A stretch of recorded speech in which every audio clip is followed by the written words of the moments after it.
E aí, beleza? Aqui é o Daniel da Vegan Lover trazendo dicas para você fazer o melhor queijo vegetal que você já comeu. E em relação às receitas que existem por aí, e em relação à receita que você pode mesmo fazer.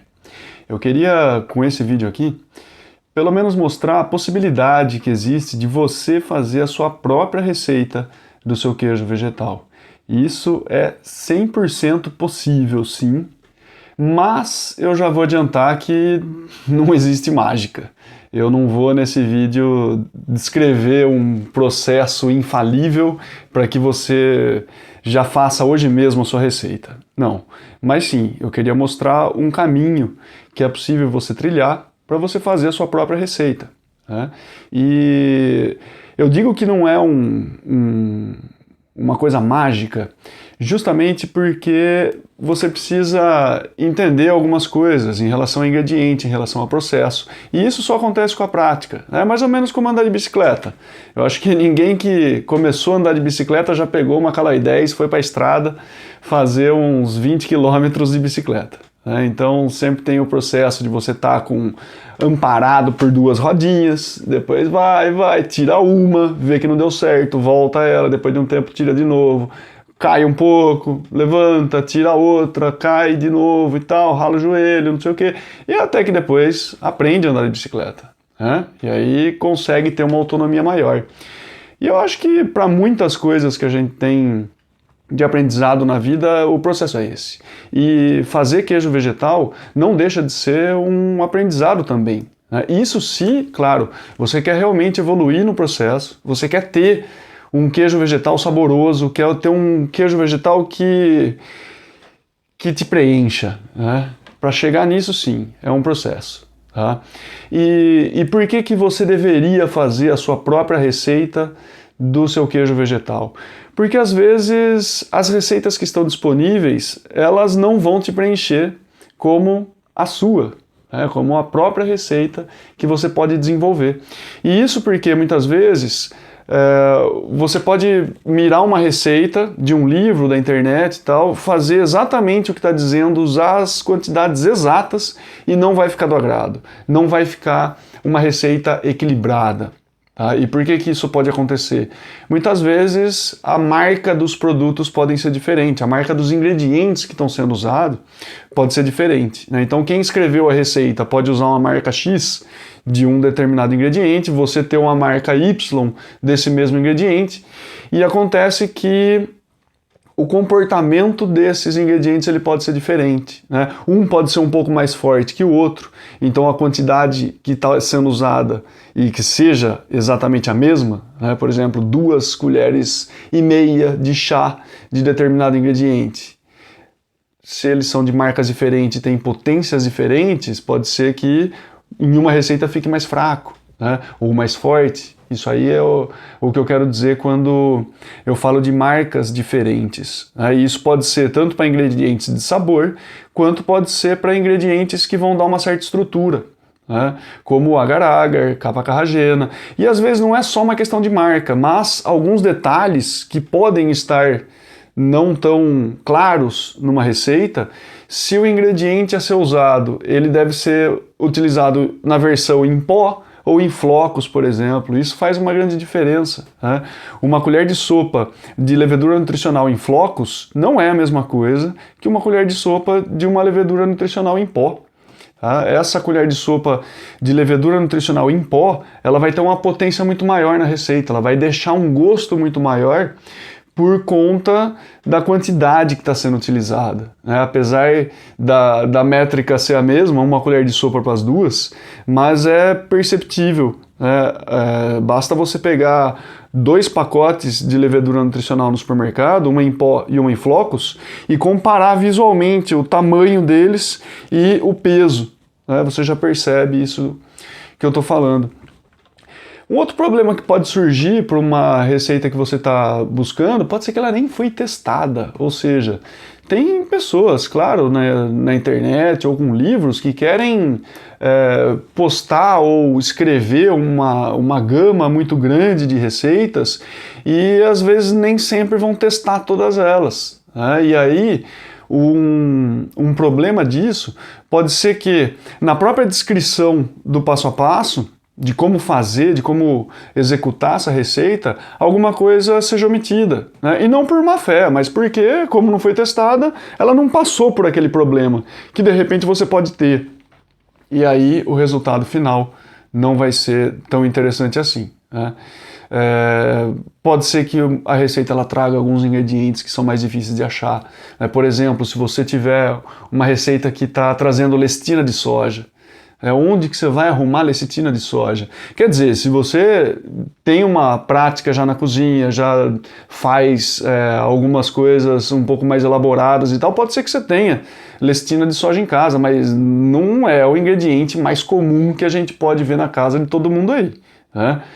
Então, esse tipo de ingrediente ele pode estar presente, uma goma guar, por exemplo, uma goma xantana, né? São ingredientes mais difíceis de achar, mas que muitas vezes é possível a gente contornar esses ingredientes e, sabendo da função deles, de repente fazer uma troca, né? Eu não vou usar essa goma xantana, mas eu vou usar alguma coisa que possa dar um volume maior, né? Possa dar um corpo um pouco maior no meu queijo vegetal, né? Que a goma xantana ela poderia dar, ou essa junção nos ingredientes, né? Dar uma juntada em tudo, enfim. Agora, uma coisa que talvez seja a mais comum entre as receitas que estão disponíveis é que você leu primeiro, você vai buscar, né, uma receita de algum queijo vegetal específico que você queira.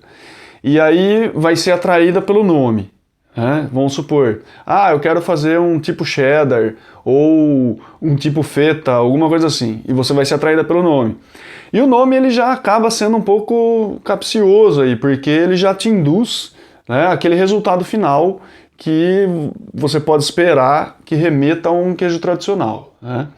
E aí a hora que você faz a receita e vai comer, fala, nossa, tá longe, hein, do que eu imaginava.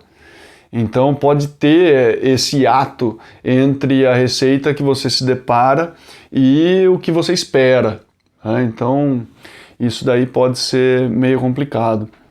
Agora, como que a gente faz então a nossa própria receita de queijo vegetal? Imagina só, né? Eu vou então agora dar mais ou menos uma base, um caminho para que vocês comecem a trilhar e se desenvolver nisso, ou seja, dar uma luz em como chegar na própria receita. Então, eu acho que a grande dica em relação a você fazer a própria receita é começar de trás para frente. E como assim? Esse começar de trás para frente é uma coisa que eu aprendi fazendo cerveja. Eu fui cervejeiro por 10 anos, pelo menos cervejeiro profissional por 10 anos, e nessa minha profissão eu tive que fazer muitas receitas de cerveja. E o processo de eu fazer cerveja sempre foi esse, de trás para frente, porque eu nunca tive sozinho, na verdade, nessa produção. Então não era só me delegado a função de faça aí uma cerveja para nós, porque a cerveja tem uma diversidade muito grande, assim como o queijo também tem uma diversidade muito grande, né? Mais do que cerveja até. Então eu sempre tive alinhado com o departamento de marketing, da cervejaria. Então o que acontecia? Esse departamento de marketing e a gente tinha uma certa conversa. E a conversa ela sempre partia da cerveja pronta, idealizada. Então imagina lá, falava, eu quero uma cerveja primeiro, que tenha mais ou menos essa cor, que tenha mais ou menos esse tanto de álcool, que tenha esse amargor, que tenha essa característica de corpo, que enfim.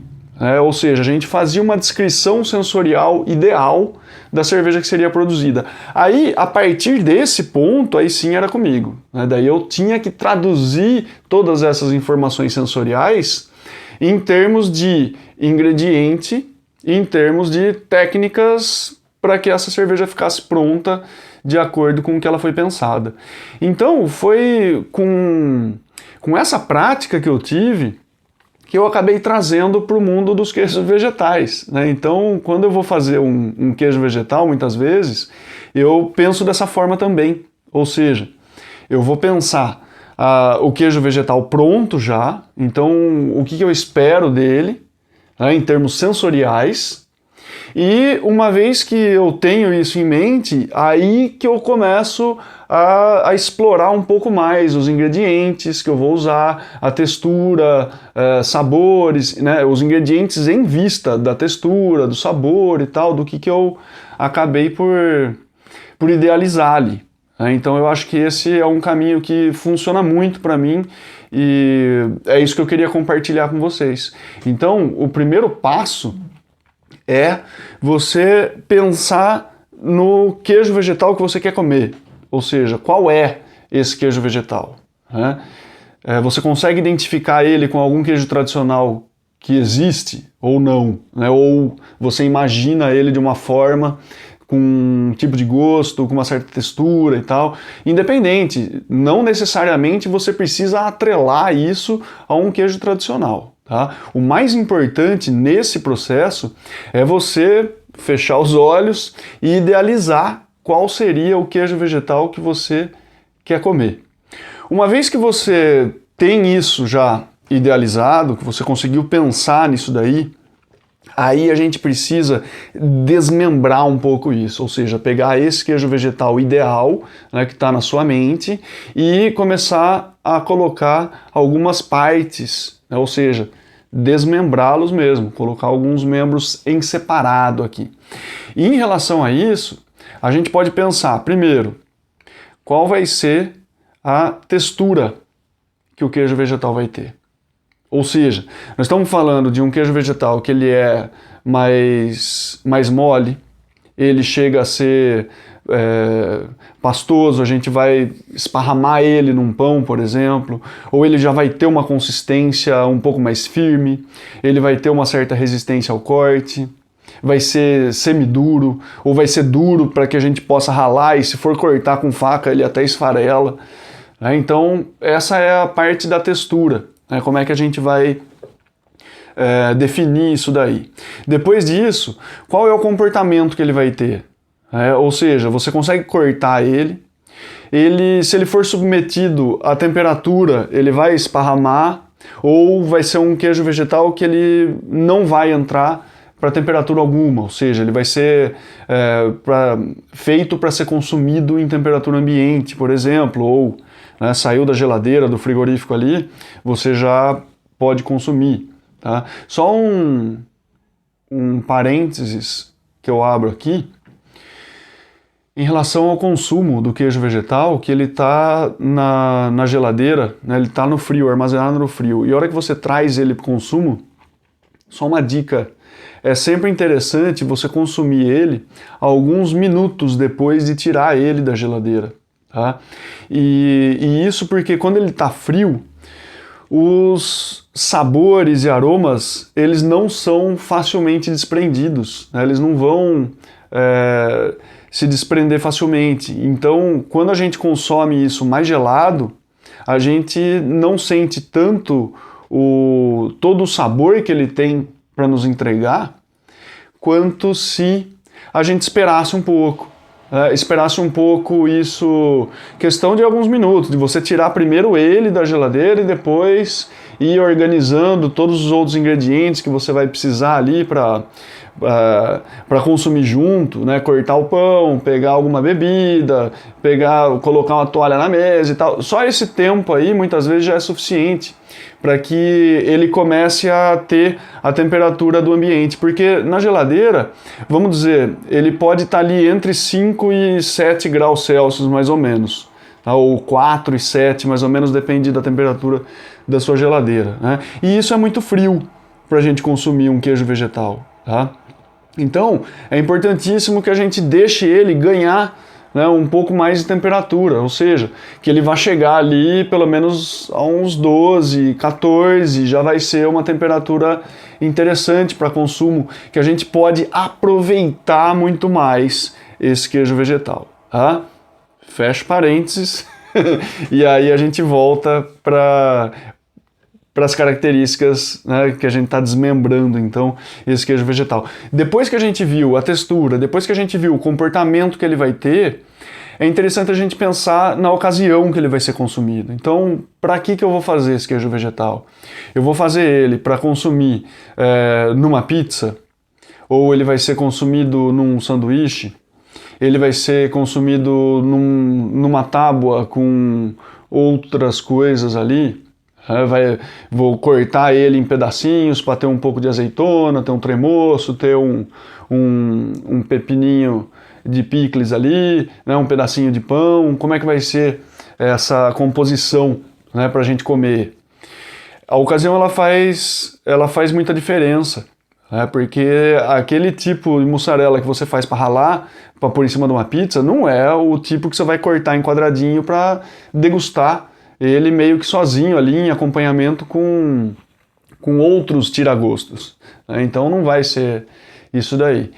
A ocasião ela é importante porque essa ocasião também, uma vez que a gente define, a gente vai para o sabor, tá?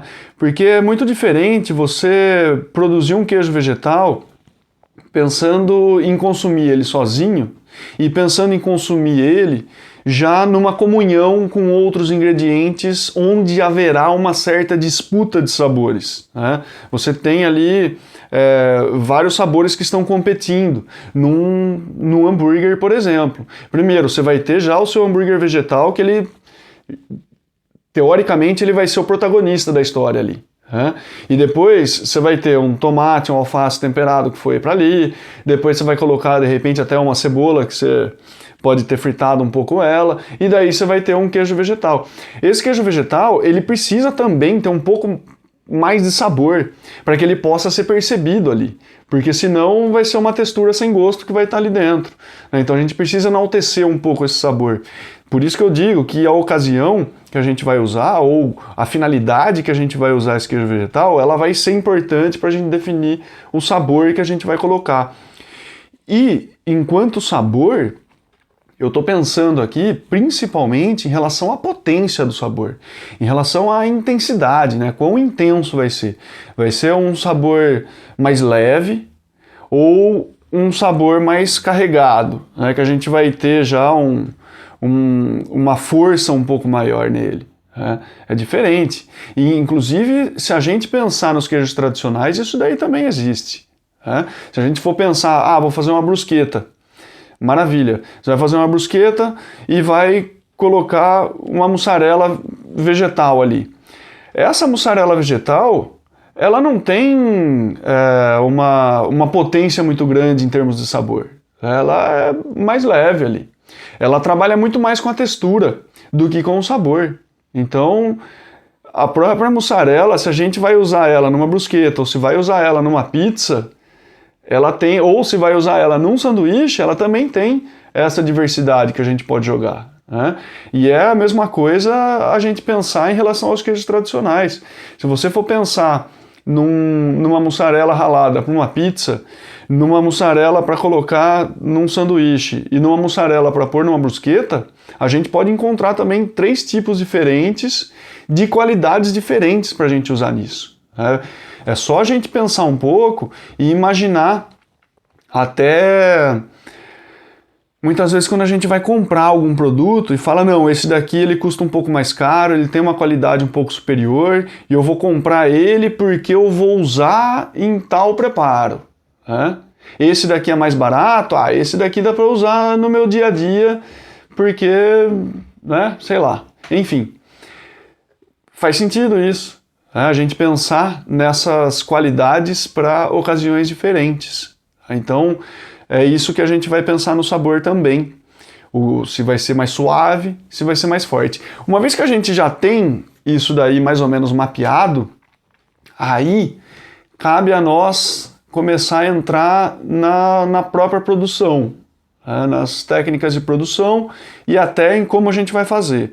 Porque uma vez que a gente tem o sabor principalmente definido, se ele vai ser mais forte, vai ser mais suave e tal, a gente pode trazer uma outra questão para essa nossa receita. Nós vamos produzir um queijo vegetal que vai ser fermentado ou não, Essa é uma grande questão. Porque, se for ver bem, a gente pode fermentar basicamente qualquer receita. A gente consegue adaptar qualquer receita para que ela seja fermentada. E eu já vou dar um exemplo disso daí. Porque muitas vezes você pode se deparar com receitas que não são fermentadas, mas você pode dar o caráter fermentado para essa receita. Tá? Já volto nisso. Então, uma outra coisa é, eu queria fazer uma versão fermentada, mas eu não faço ideia como fermentar. Então precisamos começar a dar os primeiros passos na fermentação, né? Começar a se iniciar nisso, começar a ir buscar informação sobre como fermentar, começar a romper os medos que eventualmente possa ter em relação à fermentação, né? Até no próprio canal, no perfil aqui, eu tenho alguns vídeos que falam sobre fermentação. Eu acho que já é um grande passo para começar a desenvolver essa habilidade de fermentar as coisas, tá? Então, uma vez que a gente define vai ser fermentado ou não vai, aí que a gente começa a voltar para aquele desmembramento nosso e colocar aquelas ideias em termos de ingredientes. Porque aí a gente precisa, hora que vamos olhar para os ingredientes, também ter uma certa divisão. Grosso modo, o ingrediente que vai compor a base, ou seja, qual é o principal ingrediente que vai estar ali. Tá? Ele que vai dar a estrutura para o queijo vegetal. Depois, a gente precisa pensar na questão da textura.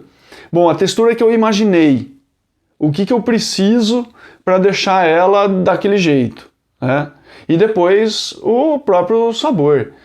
Só a fermentação dá conta disso, e se não dá conta só a fermentação, quais outros ingredientes que eu posso utilizar para que eu possa ter um sabor mais pronunciado.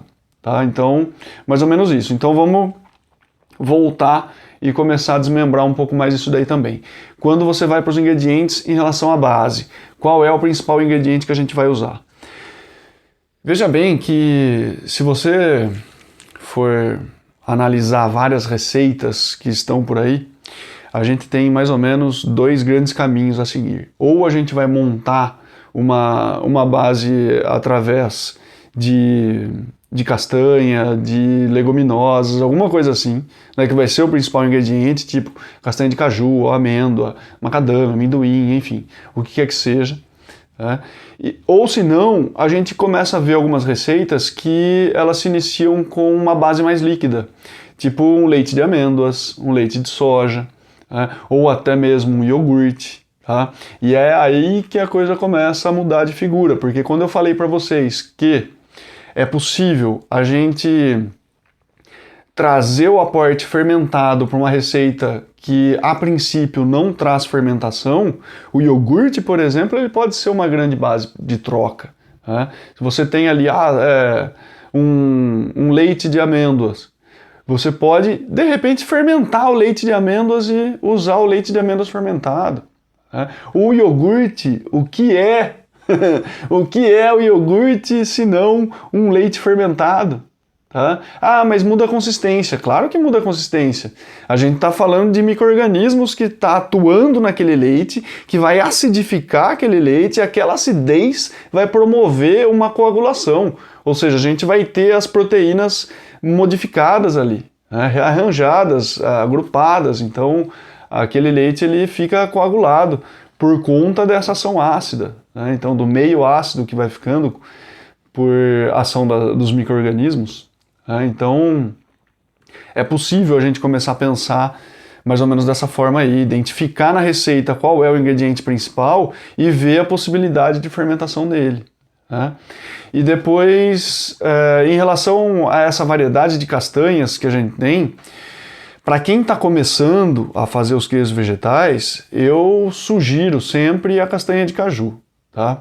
E isso porque ela tem um equilíbrio maior entre proteína, gordura, carboidrato, tal, fibra, tudo o que ela tem de nutrientes ali, de valor nutricional, ela tem um equilíbrio tal que a hora que você fizer um queijo vegetal com ela, vai ficar legal.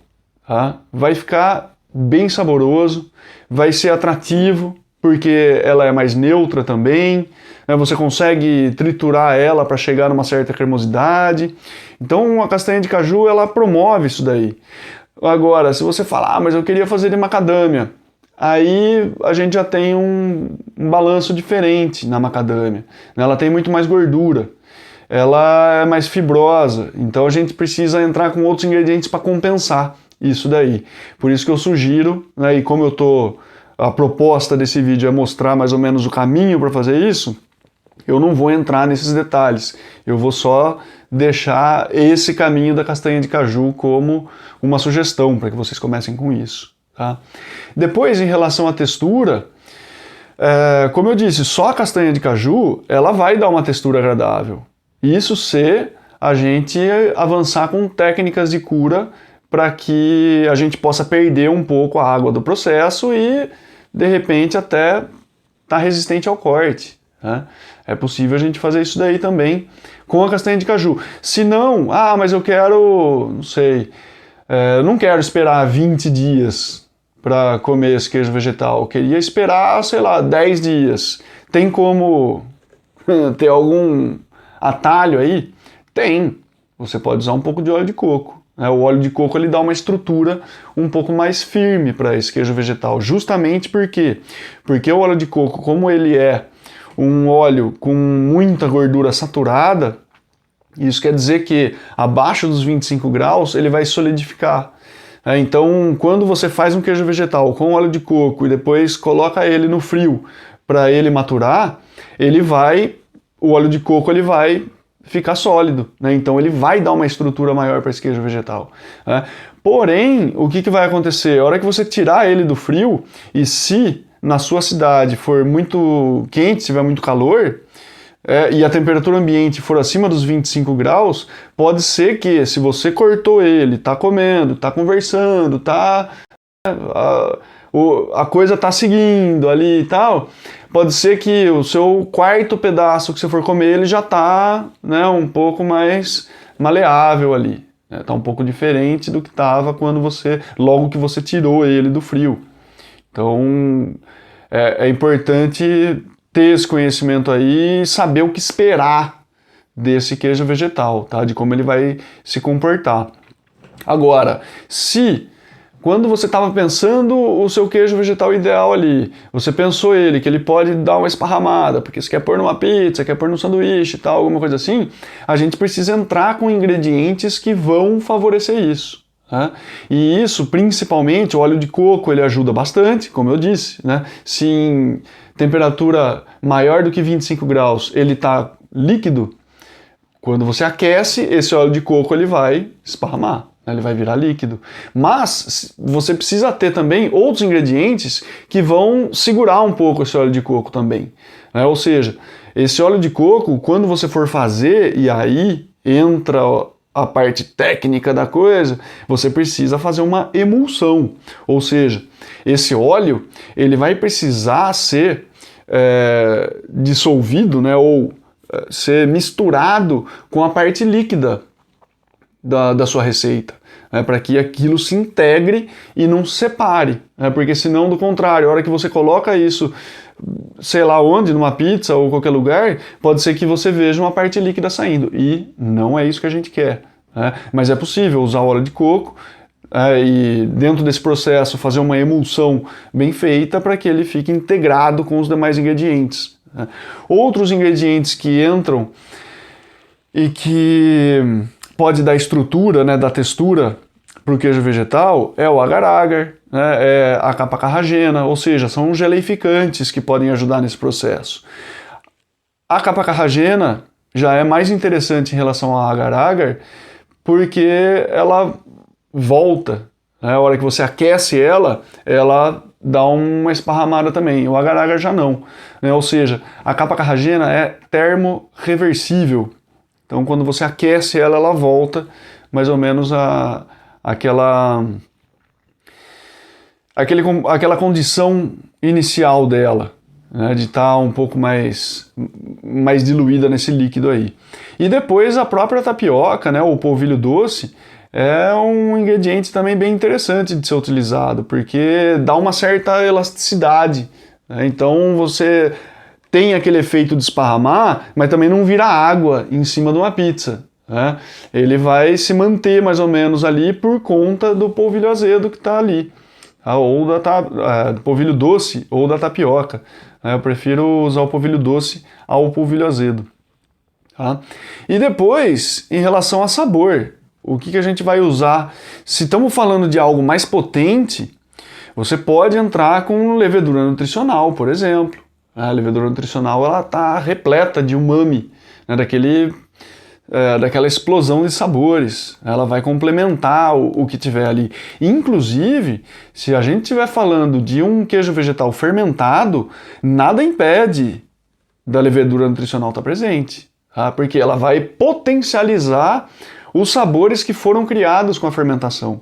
Esse é o lance importante também e o mais interessante para nós aqui, porque a gente pode potencializar esses sabores que são criados com a fermentação, com a levedura nutricional, por exemplo, com um pouco de alho em pó, cebola em pó, miso. São ingredientes que potencializam, né? São potencializadores de sabor. Vejam vocês que esses ingredientes, eles contêm aminoácidos que muitas vezes são a base do glutamato, que é um dos maiores potencializadores de sabor, né, que a gente pode ver, a gente pode comprar, na verdade, na indústria, né, o glutamato monossódico, mas tem muito ingrediente que já traz o glutamato naturalmente, ou seja, são potencializadores de sabor naturais que a gente pode utilizar. Tá?